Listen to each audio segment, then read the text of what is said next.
অতিরিক্ত সমালোচনা করবেন না। অতিরিক্ত সমালোচনা ঘৃণা, খারাপ চরিত্রের দিকে নিয়ে যায়। এমন পৃথিবীতে বেঁচে আছি যেখানে উপদেশ দেওয়ার মতো অনেক লোক আছে, কিন্তু সাহায্য করার মতো লোক একজনও নেই। কাউকে একবার মন থেকে ভুলে গেলে তাকে আর মনে জায়গা দিই না। এটা আমার ইগো নয়, এটা আমার আত্মসম্মান, যাকে আমি আঁকড়ে ধরে বাঁচি। কিছু মানুষ নামেই বেঁচে আছে।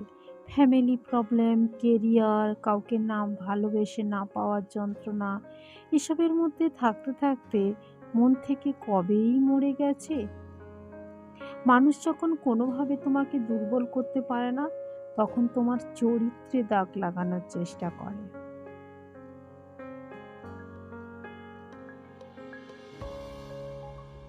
যারা নিজেদেরকে কিছু করতে পারে না, তারা অন্যের সমালোচনা করে, কারণ তাদের কাছে তো এছাড়া আর কোনো কাজ নেই। জীবনে দুই ধরনের মানুষের থেকে দূরে থেকো। এক ব্যস্ত মানুষ, যে তার ইচ্ছে মতো তোমার সঙ্গে কথা বলবে।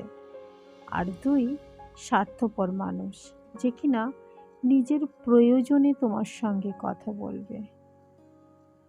এই ধরনের মানুষগুলো থেকে সবসময় দূরে থাকবেন।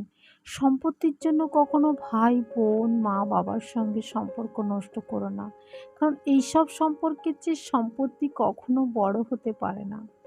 গুরুত্বপূর্ণ এটা নয় যে কতদিন তুমি বাঁচলে, গুরুত্বপূর্ণ এটাই যাওয়ার আগে কতজনের মন ছুঁয়ে গেলে।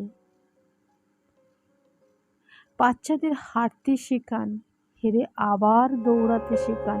দৌড়াতে গিয়ে পাশের বন্ধু হোঁচট খেলে টেনে তুলতে শেখান। অভাব শেখান, ভাগাভাগি করে খেতে শেখান। অন্যের বিপদে সাহায্য করতে শেখান। শাস্তি দিন, প্রাপ্তি বুঝুক, অর্জন করা বুঝুক। সম্পত্তি আর সম্পদের মধ্যে পার্থক্য বোঝান। যদি কেউ রাগ করে, রাগ ভাঙাও। কেউ যদি অভিমান করলে, অভিমান ভাঙাও। কিন্তু কেউ যদি আপনার মেসেজে বিরক্ত হয়ে উত্তর না দেয়, তাহলে তাকে আর মেসেজ করবেন না। কারণ কারো কাছে বিরক্তির কারণ হয়ে থাকার থেকে নিজের অভিমান নিয়ে বাঁচা অনেক ভালো। কাউকে ঠিক ততটুকু ভালোবাসুন যতটুকু প্রয়োজন। কাউকে প্রয়োজনের তুলনায় বেশি ভালোবাসলে সে আর ভালোবাসার মূল্য দিতে পারবে না। তাকে যতই ভালোবাসার মূল্য বোঝানো হোক, সে বুঝতে পারবে না।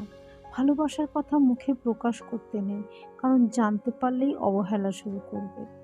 যতই তুমি বোঝানোর চেষ্টা করো, সে অবহেলা করবেই করবে, এটা নিশ্চিত। ভালোবাসাবিহীন বেঁচে থাকা ভালো, কিন্তু ভালোবাসার মানুষের প্রতারণা সহ্য করা অনেক কষ্টকর। জীবনে এমন এক পর্যায়ে আছি, ভুল হচ্ছে জেনেও চুপ করে আছি, কারণ ঝামেলা ভালো লাগে না। কখনো কখনো মাথা নত করে নিতে হয়, মুখটা বন্ধ রাখতে হয়। এর অর্থ কিন্তু তুমি পরাজিত নয়, এর অর্থ যে শেষ হাসিটা হাসার জন্য তুমি দৃঢ় প্রতিজ্ঞ। আপনি যত ভালো মানুষ হবেন, আপনাকে তত বেশি অবহেলা, অপমান সহ্য করতে হবে। জীবনে ওঠাপড়া থাকবে, সুখ দুঃখ থাকবে, তাই বলে পিছিয়ে গেলে চলবে না। দেখবে তুমি প্রতিষ্ঠিত হওয়ার পর সবাই তোমাকে গুরুত্ব দিচ্ছে। কেউ আমাকে মিথ্যা বলছে, এতে আমার কোনো আফসোস নেই।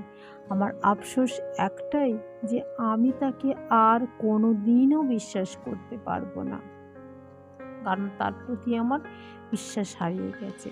কাউকে মিথ্যা বলে খুশি করার চেয়ে সত্য বলে কাঁদানো অনেক ভালো। এতে হয়তো সাময়িক রাগ হবে, কিন্তু তোমার প্রতি তার বিশ্বাস হারাবে না। নিজেকে শক্ত করতে হয়, সস্তা নয়। প্রতিটা মানুষের আত্মসম্মান আছে। হুট করে কিছু হয় না, বদলে নিতে হয়। প্রিয় মানুষটির জন্য পরিবর্তন একদিনে আসে না। শরীর খারাপের ডাক্তার পাওয়া যায়, কিন্তু মন খারাপের ডাক্তার পাওয়া যায় না। তাই বোধহয় মন খারাপ মানুষকে বেশি দুর্বল করে দেয়। অন্যকে কাঁদিয়ে তুমি যতই সুখে থাকো না কেন, তোমার নিয়তি তোমাকে ঠিক কাঁদিয়েই ছাড়বে। তার জন্য তোমাকে প্রস্তুত থাকতে হবে। পরিস্থিতি মানুষকে বিক্রি করে দেয় সময়ের কাছে, বাস্তবতার দামে। মনের বিরুদ্ধে গিয়ে সব মিললেও মনের শান্তি কখনো মেলে না।